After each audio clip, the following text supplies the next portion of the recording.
Alex Answer here, June 9th, 2017. I think this is going to be a powerful video that is more on the solution side of things, and it's only going to pertain to, say, a minority of my audience, but it pertains to millions of people that are on the planet, and I hope to reach those people.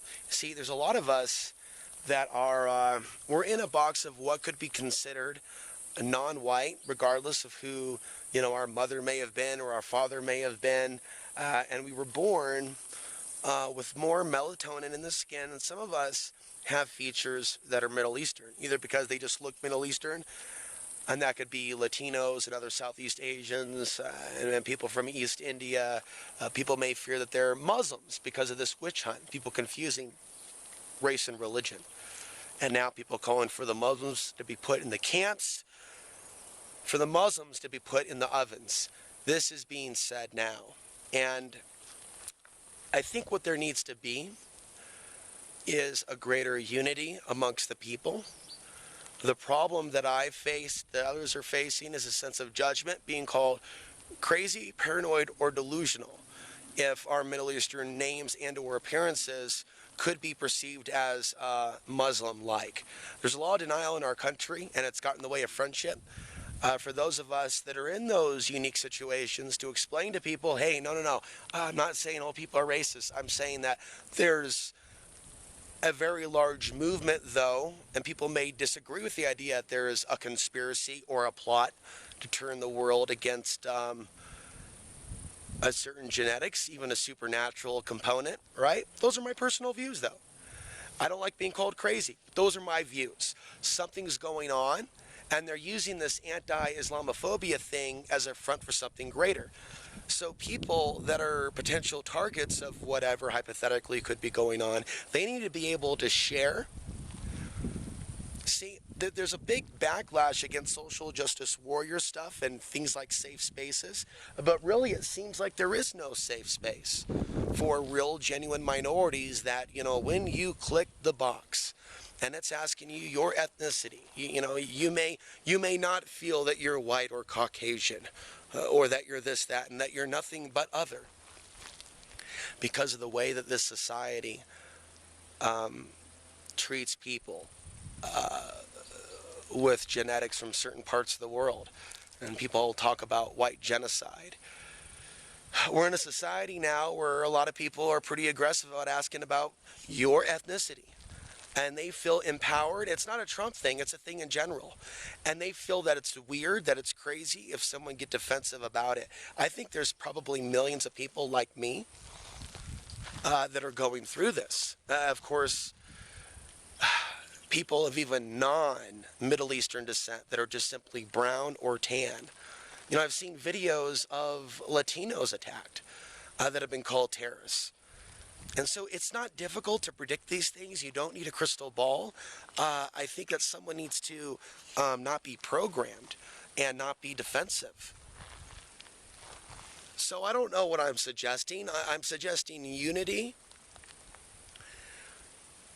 First of all, amongst all people with a heart, to push this evil back. I'm asking for open-mindedness, for people to see the evil in this. The sinister evil in this, that's organized, that's using social media, that's using YouTube. They could steer away from the word conspiracy, but it certainly is happening.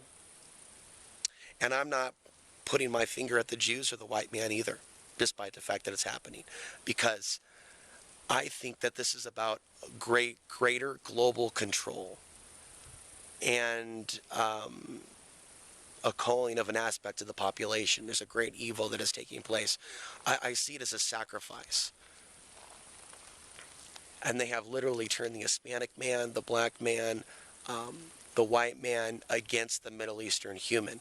Okay, what about all of these Middle Eastern or ethnic Americans that aren't Muslims? And then you see these leftist publications that are acting like they want to combat Islamophobia, but they keep using Islam as a term. So they, like the right, they're co-signing the idea of describing the race of people by using the word Islam or Muslim. And what that does is lump people into a box that a lot of us aren't a part of. You see, The difference between Muslims and non-Muslims is pretty simple, and I kind of touched on it in a previous video. But I suspect why there isn't more people in particular Muslims of Middle Eastern descent on YouTube like myself, expressing themselves and their pain and their sorrow. They don't have the same type of alienation that I do as a non-Muslim of Afghan descent, because their culture apparently believes in exiling people that go against the father's wishes or talk back. And I think that's unfortunate in a day and age where their culture is already being demonized. It seems unintelligent to continue along the same path that's really going to alienate people that would help you. I've spoken up for Muslims, and I have said that people like my father's family are not like the type that's being portrayed. And I see no appreciation from them.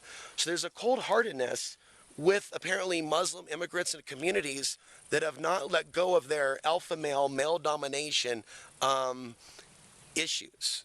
And I don't believe that's of God. I believe that's of Shaitan.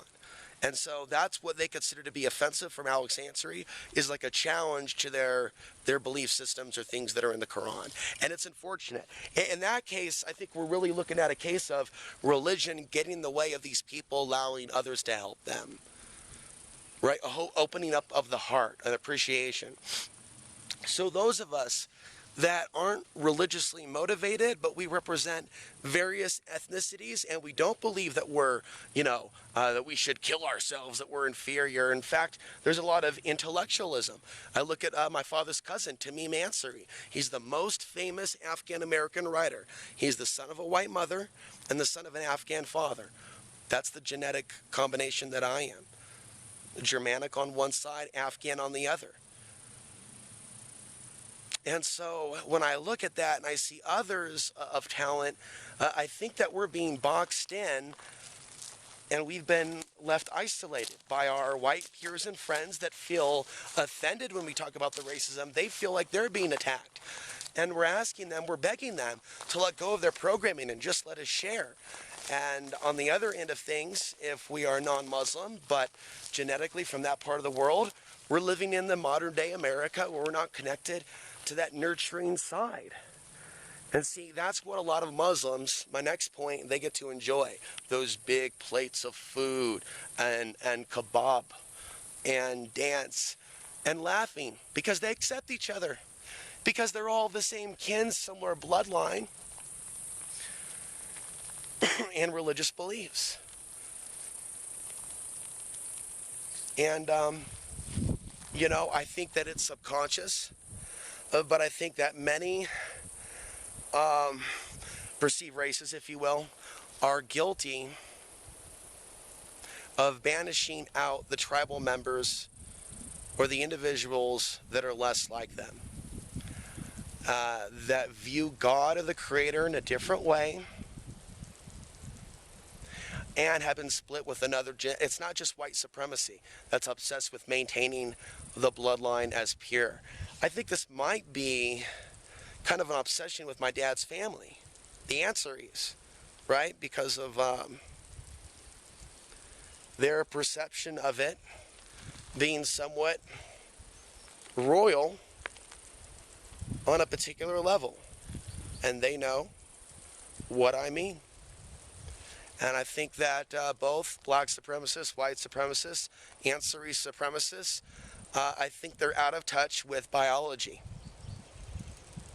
And how when someone goes out of a dominant bloodline, you really get the best of both. And really, there's history in our DNA. And so when there's a lot of various histories in one's DNA, it almost seems like there's greater access to knowledge and information. But again, this is viewed as mystical on Islamic thinking. So getting back to our main topic, right, and using that as an example, and my life story book is going to get detailed. I'm going to write a lot more and get more detailed. I would also add that there's a lot of judgment towards those of us that are genuine individuals on the spiritual quest. In a world of atheism and dominant religions, there's a lot of evil that seems to be pointed at those of us that for whatever reason we're looking for direct knowledge from God itself.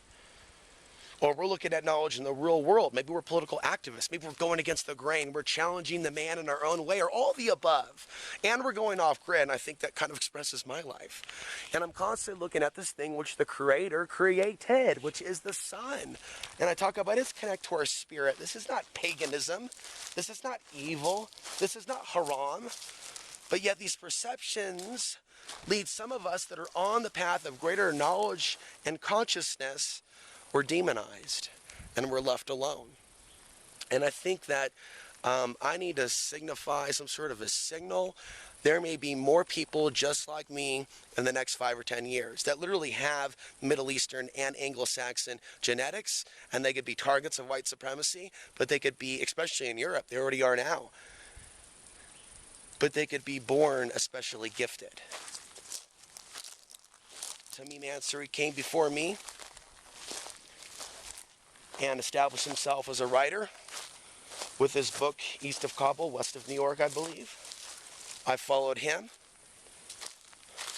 I started Outside the Box TV, and I've been reaching the people that I've been able to reach as Tamim has reached the people that he has needed to reach. And there's going to be other people like us that are going to be coming later. There may be an agenda to stop that from taking place, but it may already be too late.